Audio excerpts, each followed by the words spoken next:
Cette vocation est née dans les années 80. J'étais marié, j'avais des enfants et j'étais militaire dans l'armée de l'air et j'ai rencontré le Christ à un moment donné de mon existence. Quelques années plus tard, mon épouse est décédée et donc l'évêque m'a proposé de me préparer au ministère sacerdotal, ce que j'ai fait et je me suis préparé donc à ce ministère pour avoir été ensuite, j'ai été ordonné en 2001 dans la cathédrale de Bourges, puisque je suis du diocèse de Bourges.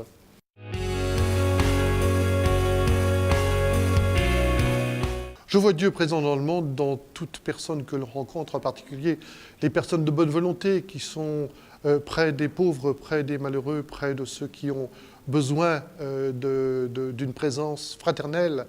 Quelle que soit leur religion du reste, puisqu'il me paraît que Dieu ne sélectionne pas l'homme, il aime tout homme. Je témoigne au quotidien de ma foi d'une manière toute simple, en vivant avec les gens vers lesquels je suis envoyé, par bien entendu une vie la plus cohérente possible avec ma foi, puisque c'est bien là le cœur de mon existence, la foi au Christ ressuscité.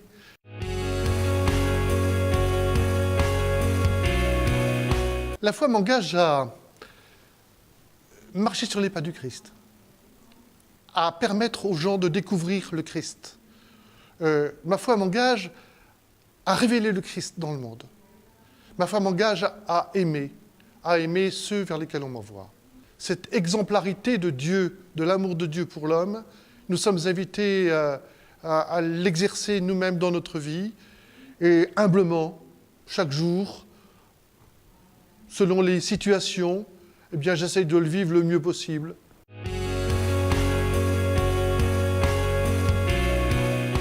J'ai eu une grosse épreuve spirituelle il y a beaucoup d'années, avant de me marier même, j'ai quitté l'église, je me suis éloigné, j'étais très mal, mais dans une église poussiéreuse dans laquelle je n'étais pas bien. Vatican II pour moi a été une véritable bouffée d'oxygène et m'a permis d'entrer en langage et de vivre en église, dans une église que j'aime et dans des églises que j'ai redécouvertes.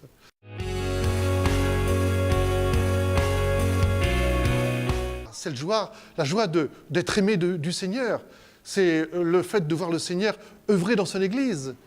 Et l'espérance que le Christ est venu nous porter dans son message est une espérance qui me porte et qui me rend joyeux. Alors, chaque jour, comme tout le monde, j'ai mes difficultés, mes peines et mes joies, mais l'espérance du Seigneur est là et je me remets debout.